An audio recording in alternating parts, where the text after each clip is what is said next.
Thank you very much, Jordan. The Centers for Disease Control recommends schools keep a mask mandate in place at least through the end of this school year. But for Utah students, Governor Spencer Cox announced just last week that masks will be optional as the end of the school year looms. ABC4's Haley Hendricks talking to the woman who's behind the COVID-19 efforts in our schools, and she's joining us now here live in the studio. Haley? Well, Rick, Emily, school-associated cases of COVID-19 have been a concern throughout the pandemic, and it continues into the last few weeks of the school year. The coronavirus in Utah schools hit a low in mid-April.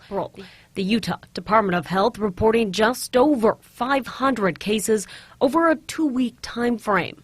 Since then, data shows cases are slowly beginning to increase, and health experts say variants of concern and larger gatherings could be the reason for it. There are more events that tend to happen at the end of the school year, so dances, graduations, just things like that where you're getting more people together from both inside and outside the school community. In charge of COVID-19 efforts in Utah's K-12 schools, program manager Maggie Grawl says schools are doing their best to be a safe place for students. Screening monitoring of COVID-19 in our schools shows that schools are a safe place to be when the appropriate measures are taken. With the school year coming to an end and children 12 to 15 years old now having access to the COVID-19 vaccine, Grawl says she hopes it will drop cases. We're hopeful and we're hoping that we'll continue to see a decrease in that, and that we'll be able to have a safe and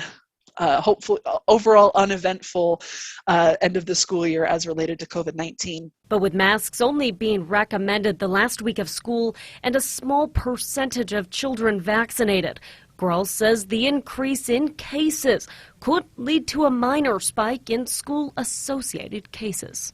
It's absolutely possible, and that's something that we're continuing to monitor internally. The Centers for Disease Control recommending masks be worn until the end of the school year. Grawl says children masking up is still a good idea. Now, school-associated COVID-19 cases reached a record high in late November. The health department reporting nearly 4,600 cases over a 2-week time frame. Grawl tells me she's hopeful next year cases will remain low. Reporting live in studio, Haley Hendricks, ABC4 News. Thanks, Haley. The Salt Lake City School Board will meet tomorrow night to decide whether or not they will drop the mask mandate the last week of school.